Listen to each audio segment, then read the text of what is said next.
Nicola, Pietro e Riccardo e poi ancora Enrico e Mohamed. Il Veneto piange altre 5 vittime di incidenti negli ultimi giorni, una strage che non si ferma e che riapre ogni volta una ferita nei familiari di chi ha già subito questo lutto. Sono passati 22 anni da quando suo figlio Andrea, 12 anni appena, venne travolto e ucciso da un'auto a Salvatronda. 22 anni nei quali mamma Paola Conte Bortolotto non ha mai smesso di lottare per la sicurezza stradale.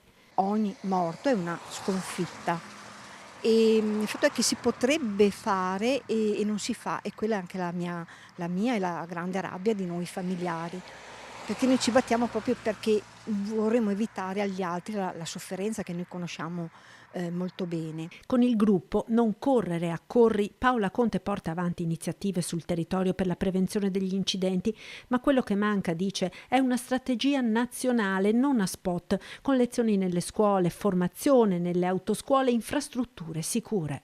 La problematica è molto complessa, quindi si deve agire con i vari ministeri, Ministero della Salute, Ministero delle Infrastrutture, Ministero della Scuola.